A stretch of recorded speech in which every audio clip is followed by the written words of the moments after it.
Салам достор, биздин каналыбызга кош келиңиздер. Бүгүн сиздер менен компьютердин перифериялык түзүлүштөрү жана системалык блоктун ички түзүлүштөрү менен таанышабыз.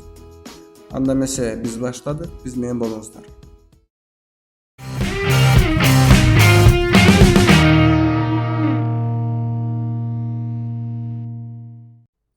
Компьютердин түзүлүшү. Компьютердин негизги түзүлүштөрү системалык блокто жайгашкан. Адегенде системалык блоктун ичинде кандай түзүлүштөр жайгашканын билип алалы. Системалык блокто негизги плата, процессор, видеокарта, оперативдүү эс, катуу диск, дисковод, желдеткичтер, кошумча карталар жана башкалар бар. Системалык блоктон тышкары ага монитор, клавиатура, чычкан, принтер, модем, үн чыгаруучу түзүлүштөр жана башкалар кошулат. Бул видеодо биз компьютер эмнеден турат жана ал компьютердин түзүлүштөрү кандай функция аткарат жана кайсы жерде жайгашат деген суроолорду карайбыз. Системалык блок. Биринчиден биз системалык блоктун ичиндеги түзүлүштөрдү билип алышыбыз керек. Булар компьютердин иштөөсүнө абдан маанилүү. Айтмакчы, компьютериңиз болсо системалык блоктун ичин ачып көрсөңүз болот. Бул оор деле эмес. Системалык блоктун артындагы бураманы чечип, капталдагы жаап турган темирди жылдырсаңыз, оңой эле ачылат. Аларды биз азыр ирети менен карап чыгабыз. Негизги плата. Орустар аны материнская плата деп өзүнүн сөзү менен аташат. Бирок илимий тилде жана мааниси жагынан негизги плата десек болот. Бул компьютердин негизги түзүлүштөрүн кошуу үчүн жасалган печаттык плата. Түзүлүштөрдүн кээ бири түздөн түз платадагы атайын орундуктарга отургузулат. Мисалы, процессор, видеокарта, оперативдүү эс. Түзүлүштөрдүн башка бөлүгү, мисалы, катуу диск же камсыздоо блогу негизги платага атайын зымдар менен туташат. Процессор. Бул микросхема, ошол эле мезгилде компьютердин мээси.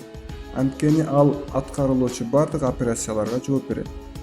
Канчалык процессор жакшы болсо, ошончолук операцияларды тез аткарат, компьютер тезирээк иштейт.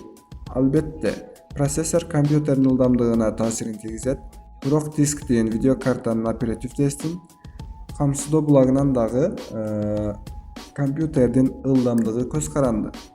Ошондуктан башкалары эскирип калган болсо, эң күчтүү процессор дагы компьютердин ылдам иштөөсүнө жардам бере албайт.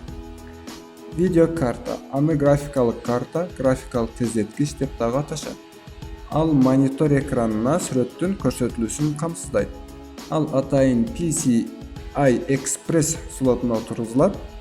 Ошондой эле негизги платада орнотулган моделдери да болот. Бирок негизги платага орнотулган видеокарталар көп учурда кеңседеги жумуштарды аткарганга жарайт. Оперативдүү эс аты айтып тургандай эле маалыматты убактылуу сактоо ишин аткарат. Мисалы, ал алмашуу буферин сактайт. Кайсы бир сайттан текстти көчүрүп алсак, ал дароо оперативдүү эске барып түшөт. Иштеп жаткан программалар, компьютердин уктоо режими жана башка убактылуу маалыматтар оперативдүү эсте сакталат. Компьютерди өчүргөндө же кайра жүктөгөндө оперативдүү эстеги маалыматтар өчүп калат. Катуу диск. Оперативдик эстен айырмаланып, маалыматты көп убакытка сактоого арналган. Ал маалыматты атайын пластиналарда сактайт жана магниттешүү жолу менен маалымат жазылат жана өчүрүлөт.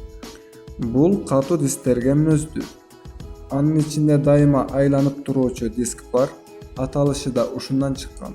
Ошондой эле акыркы убакта SSD дисктери да чыга баштады. Булардын өзгөчөлүктөрү ылдам иштөө, ичинде эч кандай айланган, кыймылдаган механизм жок.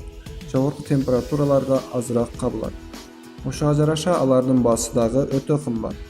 Мисалы үчүн 64 гигабайттык SSD диск 1 терабайт биз колдонуп жаткан катуу дисктин баасына тетет. Бирок 64 гигабайттык SSD дискин сатып алып, аны системдик диск катары колдонсо, башкача айтканда, ага Windows операциондук системени орнотуп алса, компьютердин иштөө ылдамдыгы бир нече эсе көбөйөт Kompüter tez yüktölüp programmaların işlөөsü bir kıyla tezdeydi. Kompüter bul disksiz işlөөsü mümkün emes. Diskovod. Diskler men işlöөгө керек. Disковoddu көбүнчө DVD-ROM az колдонуп баратса дагы, компьютерлерде бар же жок дегенде Windows операциондук системасын орнотуп алууга жардам берет. Ал эми магниттик дисководдор эч-ак эле керектен чыккан.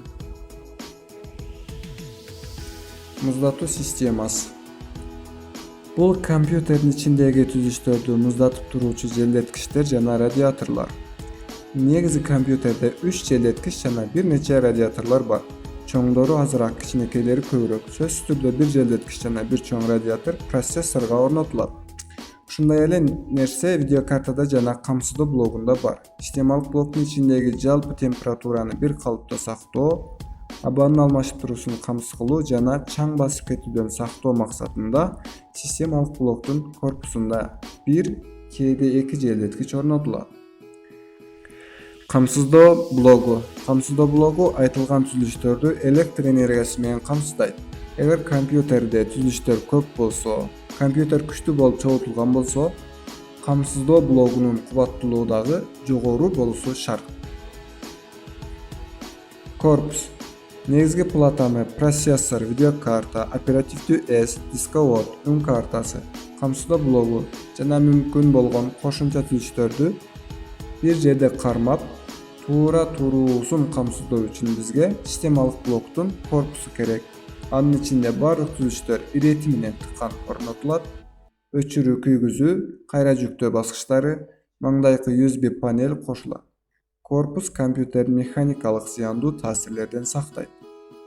Перифериялык түзүлүштөрдү айтып өтө турган болсок, компьютерде толук кандуу иштеп баштоо үчүн бизге перифериялык түзүлүштөр керек болот. Алар системалык блоктун тышкаркы түзүлүштөр. Монитор. Компьютерде эмне менен иштеп жатканыбызды көрүү үчүн керек. Видеокарта сүрөттөлүштү мониторго чыгарып берет. Анан алар VGA же HDMI кабели менен туташтырылат. Клавиатура. Маалыматты компьютерге киргизүү үчүн арналган. Албетте, клавиатурасыз компьютерде иштөө кантип болсун? Текстти жазуу, оюн ойноо, интернетке кирүү бардык жерде клавиатура керек. Чычкан же орусча айтканда мышка. Экрандагы курсорду башкаруу үчүн керек. Ары бери жылдырып, файлдарды жана папкаларды ачып, программаларды иштөөгө жардамы чоң. Клавиатурасыз иш болбогондой эле, чычкансыз дагы иш жүрбөйт. Колонкалар. Негизинен компьютердин үндөрүн чыгарууга керектелет.